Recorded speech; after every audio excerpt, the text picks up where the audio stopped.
What is going on, guys? My name, of course, is Tippecanoe, and I'm bringing you another Call of Duty commentary. Hopefully you've all had a great weekend and checked out the videos that were there. If not, backtrack a little bit on the channel and feel free to give them a like as well. So hopefully you guys will tell a friend about this channel. As you know, a small channel like us grows by word of mouth. So if you have a friend in mind, please shoot him a link to either this video or just to the channel, and hopefully we will earn his subscription as we have earned yours. This gameplay is brought to you by Trusty Lawnmower.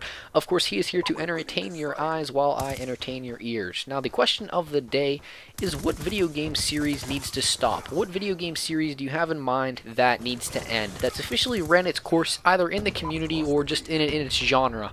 What out there has officially, officially needs to be decommissioned as a ongoing video game? Now, which brings the question to, at what point do you stop a video game series? When do you know that your video game has run its course? Is there a number that is destined to be the final? Is it 10? Is it 15? Is it 30? How many could it be? Or is it just money making? Is it revenue? Do you kill a series for not making money? I mean, the UFC licensing got sold recently because there was a little bit of a spike going downwards, or I guess a decrease. A decrease would be the proper word there. A decrease in revenue that they were pulling off the game, so they decided to sell the licensing while they still could, and of course that is why there will not be a new UFC game this year, or if there is, it'll be a little late. Let's touch on Call of Duty, something you guys are probably a little bit more familiar with than UFC. Call of Duty began its history kind of on a documenting type. They always covered missions that actually happened, putting you really in the eyes of the soldier himself, doing missions that actually took place, historic stuff, and Call of Duty, like many other games, has kind of lost its roots, kind of lost its beginnings. But to single out that reason alone for a video game to gone on long enough is kind of difficult. So if people enjoy the game, then why stop making it? Well, I mean, once again, it just kind of boils down to money. Investing in a game is a gamble. And any game company out there that wants to make a new game is essentially putting some investments out there to say, hopefully we get the return on this, because one person might buy your game, or a ridiculous amount of people might buy your game. Everybody that makes a video game, they might pay $10 million budget to make the game, and they only make 7 million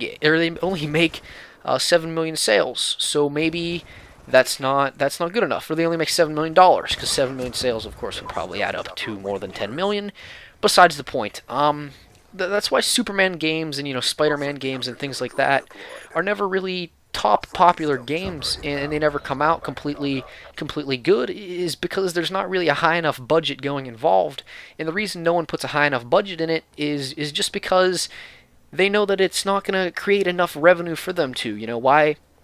Why put a super high budget in a game like that doesn't really get enough return on it, right?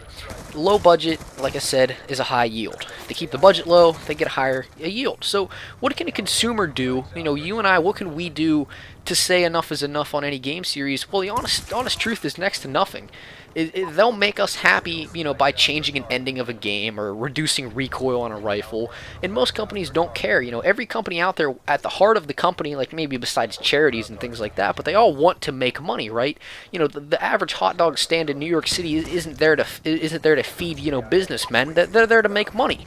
That's what they're there for. So would you make a game that only 10 people, that you don't know like? No, you make a game that you want to get popular. So the point of this whole thing is that the gaming companies and everybody out there will adapt, and they'll change anything to keep us happy and buying. And as long as there are buyers and there's money to be made, there's nothing stopping them from making a Call of Duty 15 or even a Superman 12. Hopefully you guys have enjoyed this video. Spread it around, do your guys' thing, leave a like, leave that comment. Like I said, what series do you think needs to be stopped? That's about all I have for you today. See you on the flip side.